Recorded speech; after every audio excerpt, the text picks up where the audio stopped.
like here hilirak zep khai karnau sanbing athang bible ka pa tu khani akana Matthew akana John waina John we tripam je itumna marak li sha da klaya kharjan ni Lazarus ti hailaka chishuna chikhurji kratam thranjali Marthana chishuli sampanglaga kharjan ka sajine ena chishuna Marthale kang hanbawa na ringklui li sitsangla Marthana mai is sangi jene Martha hi jehudi miya ka sada ana kisi sangla jikha mikumo itum hi thiailaka ka nauda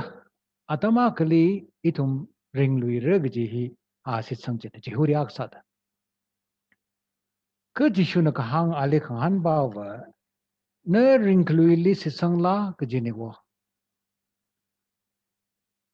Martha na kapling bawa ringlui hi akama kanau thang rara da klei chingum hili laye da pringzilla ka Jishu Krista na kahang bawa Martha chima thamde ringlui hi akama kanau thang rara da klei chingum hili maning mane ka ari atam hili klei ni jine Jishu Krista na ringlui hi aya akama jiwai na nga khunra la ka ari itum na ring da klei apam hili nga khunung jine Chili ringlui ko hone Jishu na sakhi sada mai Lazarus li chitang ji chukurana ring saklu ye kami kuma ka sauda ala katiet ti hawe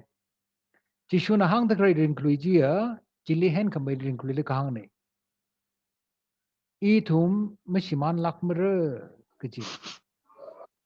katang makawai mirin kamatha mirin ji naudali hai me kai shak me kai maning mane ka arui sambang kapai ne kaji Jishu Kristali kazami bingjia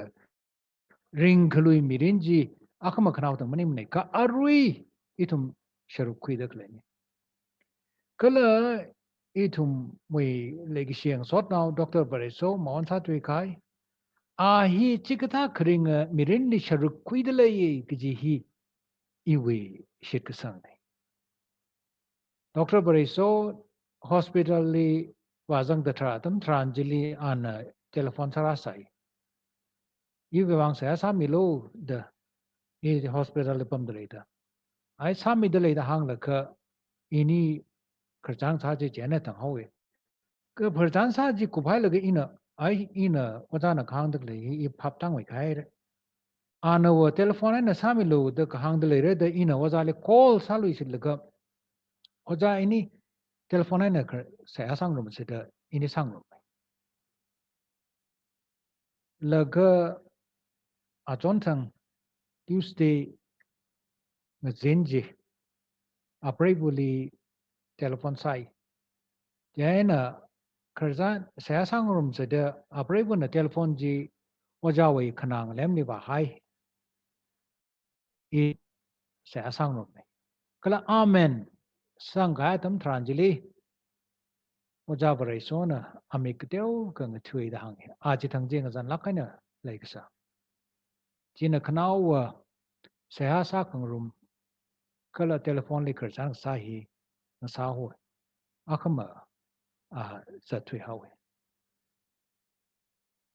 wajabare so hi Jishu Krista we kohorli satalai kiji isi sangi. Kiwi wangla jika wajabare so hiya awi mirin hi Jishu Krista we kohorli nga sun khai nga sahaw wida a kohorli satalai kiji isi sangi.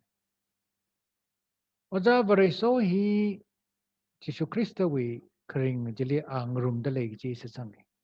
Kiwi wangla jika Dr. Vareso hina awi mirin hiya Jishu Krista we kring jili nga sun khai ne. John we kapigisang panga tuiza maguda mati jili Jishu Krista na hang da lai de ili sit kisang mi bingjia cái chi về ai nè khring li sang ai này à không mà khao tăng sang rất cái gì này cơ ari sang ai này cái này chỉ thao về người trái chỉ li doctor Vareso hi sang được này Europe về người lấy Austria chỉ về cái nung chỉ li church akale church li Austria về khangam kare awunga shishimkur mi mawan satu haya ka atum na chili service wakasane China kalik sada awunga aka chi haya ka awe angunji mi bing na church li khangwara church we kamong ka hakaji shungai sare China awe angun pungda kale mi bing jin na church we kamong jili wa shao gi jini sholo da po gi jini atum na kamong jili ka shao jiwi tili kamong we kunuk shongai na kamong miyonda kale mi jibaji na kibana kamong shao jigle tang hanre yaina kating mun angun pungda kale mi bingjina itum na awunga sasa pangshapa pungda le angun kamong shomilo yaina kamong kunuk lili de kale kamong kuyo kamyon bajina ai iya aji kibakla matai mane ta kamong mushomi bre yaina kakneli shaulira kamong we miyonda kale bajina kibana kamong shauluda shauluda shauda kale gla dang hanre China atum angun pungda kale ping hina pangshap le la khai awanga we naw mera awanga sada kale itum li mungda kale chibaji nei shomilo ta hanglo re yana kamong miyonda kale bajina ai iya kibakra mathai mane ta hangla ka shomi bre kaga thumjili kamong ji chaula ka kamong kamyon bajina hanure kibana gla kamong kungkang dak le ji sholo da angun awunga we angun phungda kale bingjin nei ta dang han ka re khangazan more ka phunga brevrawi lukmashan darkasa da kale more ka phunga akhane ta hangre yana kamong miyonda kale bajina oh nala ta kamong ji shomi re la ka angun jo khizang da ka service ji khoi ka ga itum achu hi whatever so we mirin hi ana brivale basam ko pangatam ranjali ana brivale hang da le re morai ga punga I no I look commission ta ka sa da klei irara da le ko kamong shomi lo da brivran ma shoi la ale kamong shomi le ka ale nga kon khoi re ga ji hi sitsang kana wa sa da Dr. Vareso Ningshen dala kana preguli ita da hangai da Uncle Baptist Church Imphal na saya sami dele shimkhuri ka khanang jili itum lang rum dele natum na charo ka ta jili itum lang rum dele ki hi mama lailo kala na we uklungli shimkhuru uklungli kanga han ka chung lai re achu ita da wachot shoka hi itum na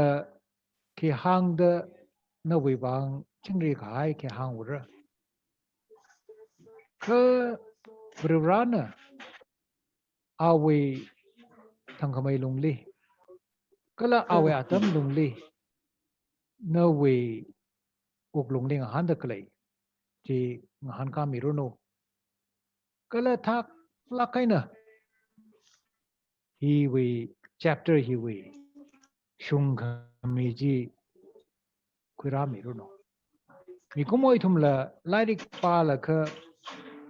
makup prangai dangda last page mara rangain dang da itum le mu chu hotangai mane last page si pa koi gai dile ara itum na ka hi ku bai re da nyang lak kai na la rik chi hai ta jine